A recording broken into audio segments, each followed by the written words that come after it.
I think your success is maybe closest to making something you're excited about, making something that is, your own imagination, your own curiosity, your own heart, your own personality. Acting is really embarrassing. It's like you're in front of all these people who are just like doing their job, holding the microphones or pulling focus, and you're kind of having to make a fool of yourself, and so I think it gave me even more empathy to like what actors do, which is a pretty crazy thing to do. Like, what has replaced prank calls? Because I don't know, and I'm a little worried that there's not really a outlet for that kind of creativity anymore.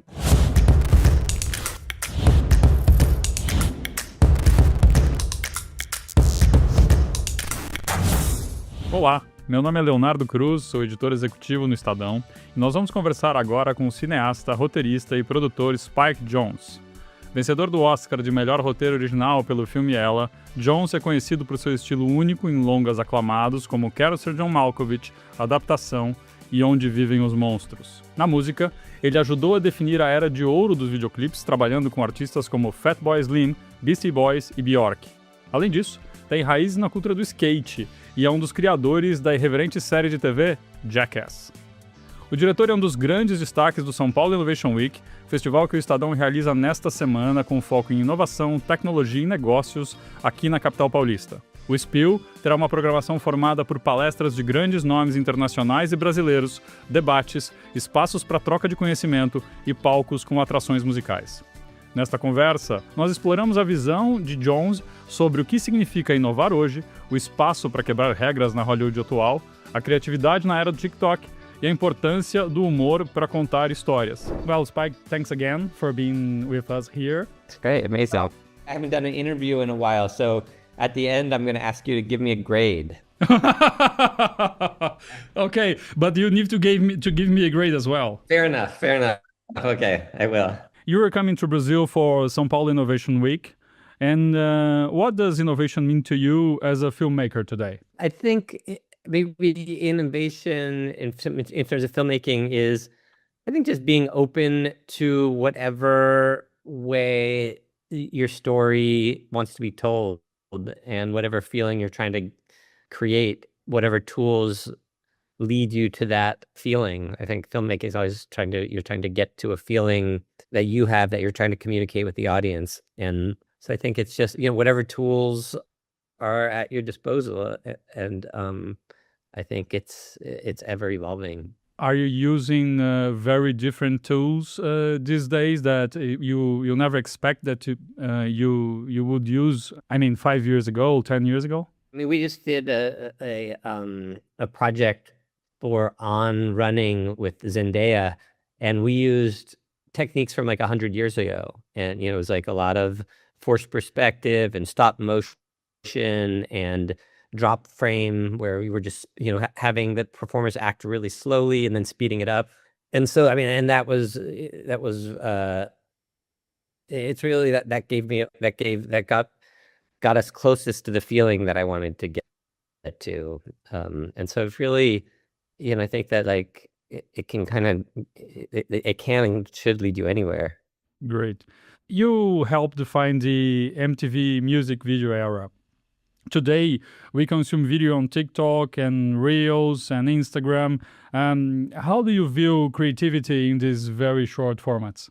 I think regardless of what the length is, I think you're making something, I would, that I think your success is maybe closest to making something you're excited about, making something that is, your own imagination, your own curiosity, your own heart, your own personality. I think that whether if it's on TikTok or, there's so much creative stuff on TikTok or Instagram.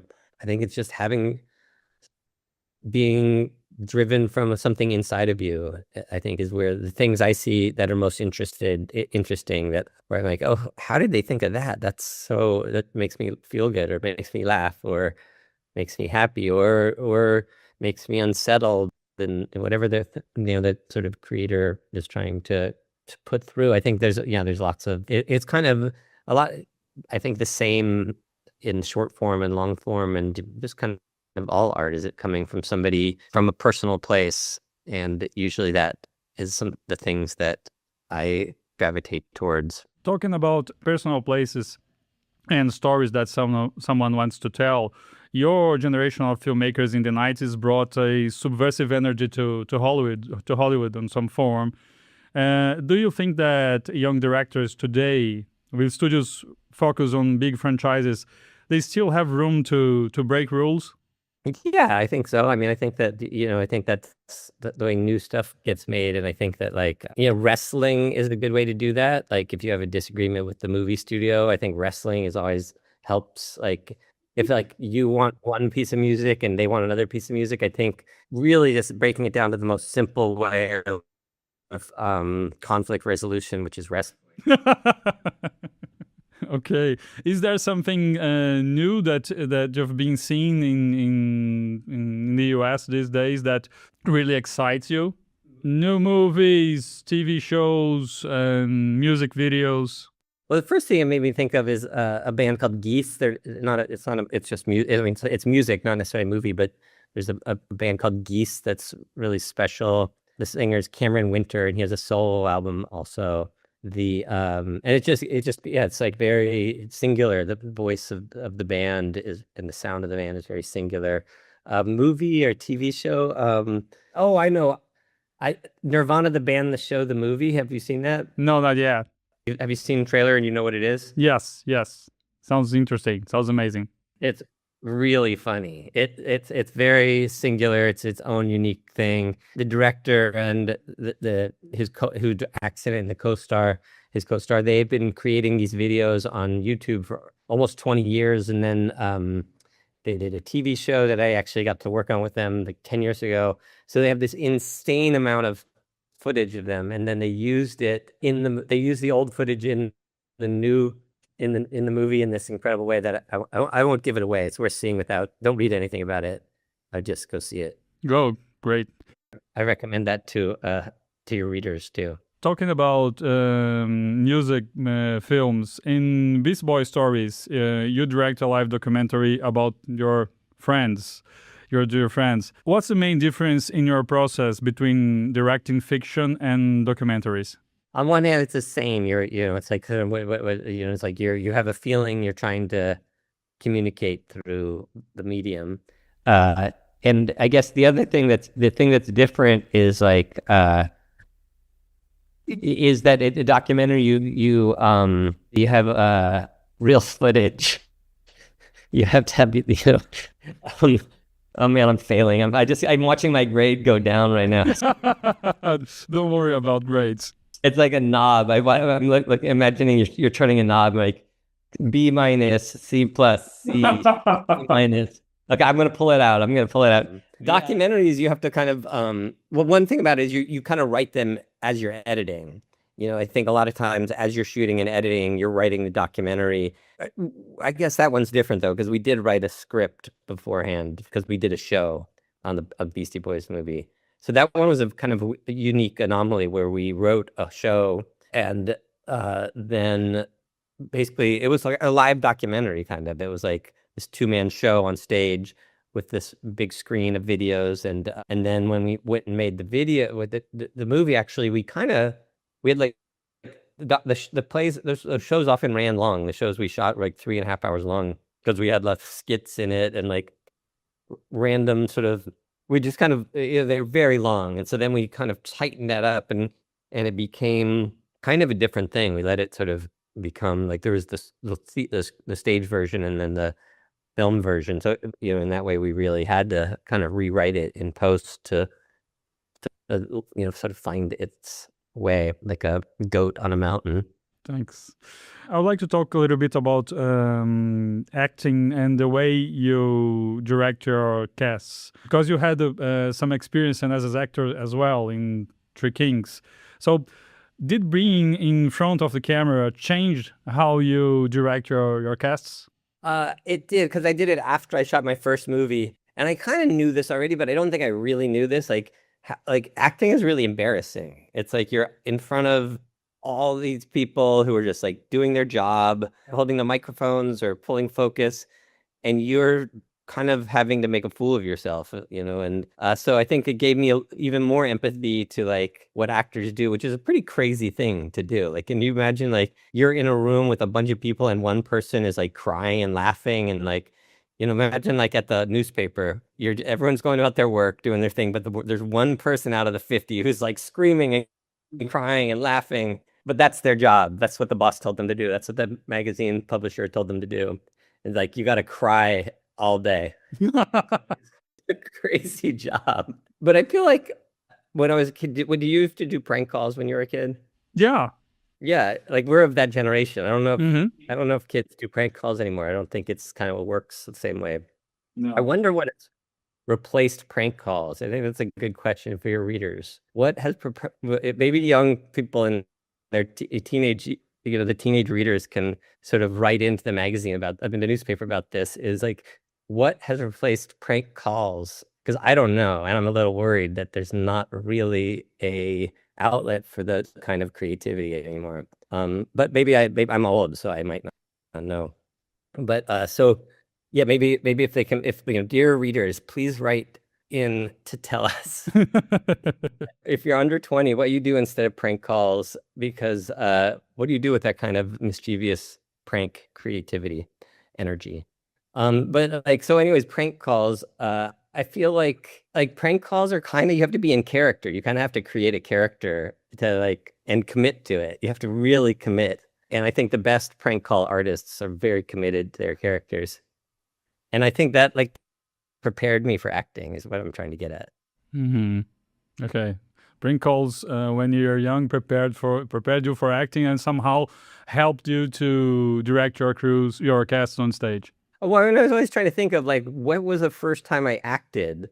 And I think it was doing prank calls, because you're kind of coming up with a character, like, a guy whose, car is broken down and, or whatever. I don't know. But, it's always like you're calling from accounting. Sometimes like, if you call from accounting and tell them they haven't paid their bills, that's a good one.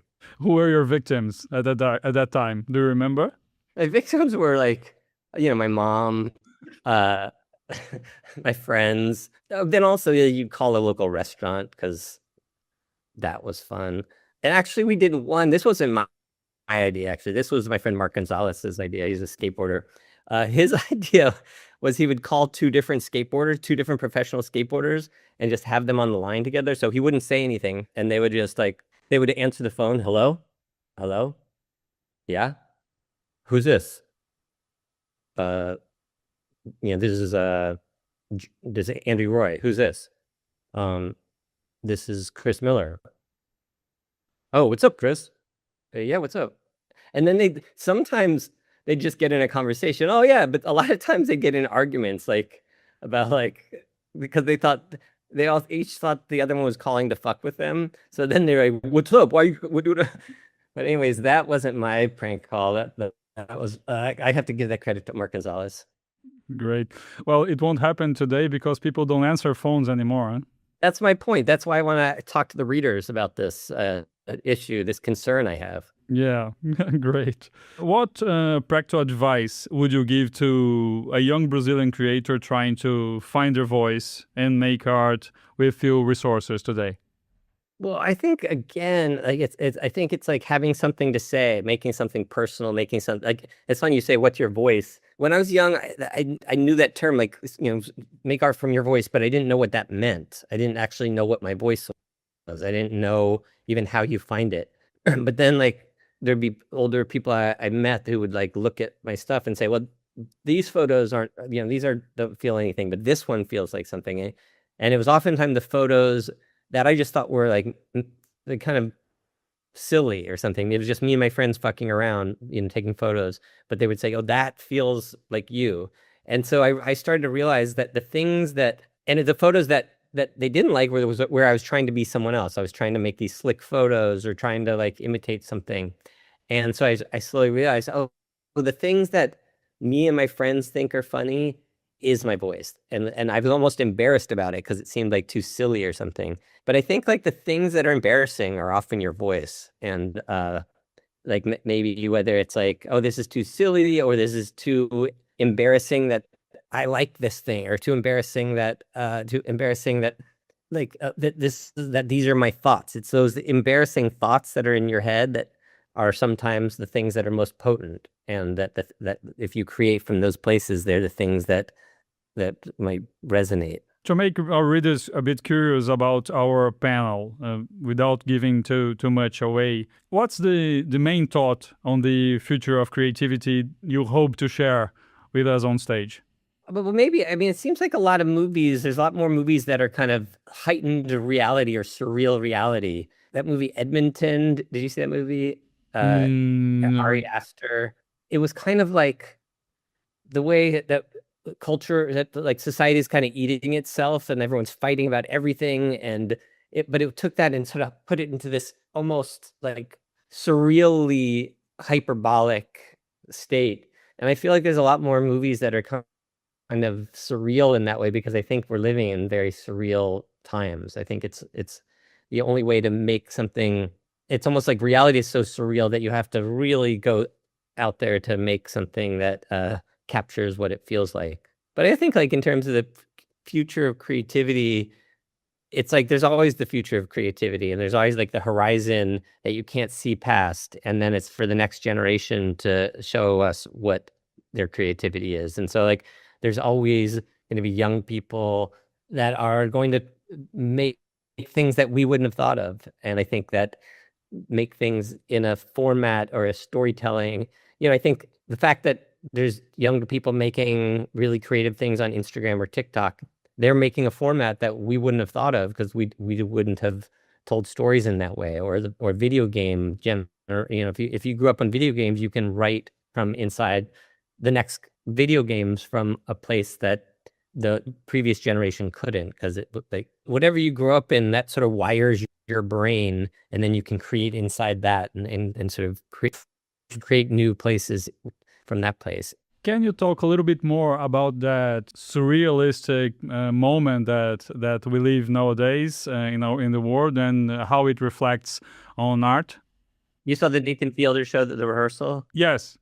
That's unlike anything I've seen before. It's like it's his own. He's creating his own form of storytelling, and it's hard to even describe for me.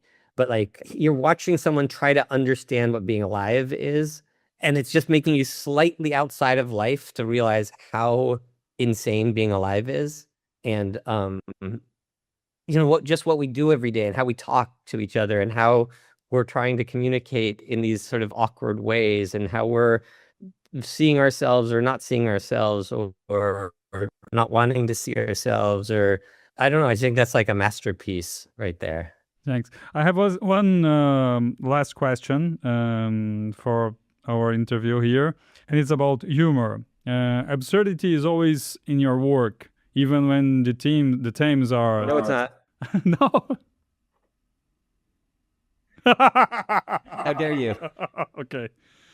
Well, it is now in this interview, okay? But even when the themes are sad or are lonely. So what is the importance of humor on your stories? I don't know. If I wouldn't even know how to say that. I think like what you make is kind of like your personality. And so like I met Christopher Waltz once. Do you know that actor, Christopher Waltz? Mm-hmm. And I told him, I said like, man, I really like your acting. Like the tone of your humor. You're so funny. And he's like, I'm not funny. And I was like, wait, are you serious? I couldn't tell. Did he say that with a German accent? With a German accent, I could. Yeah, I didn't do a very good German accent. But I could if I practiced. But I'm not sure if I should. I give you a solid A, especially because you're so patient with my answers. So I appreciate that. Well, you have an A as well, because you were able to handle me all this time and make me laugh. That was amazing. And we all love Rear Window, so it's really great to talk to someone who has a poster of Rear Window in his room. So it's amazing. Okay, good. Thank you.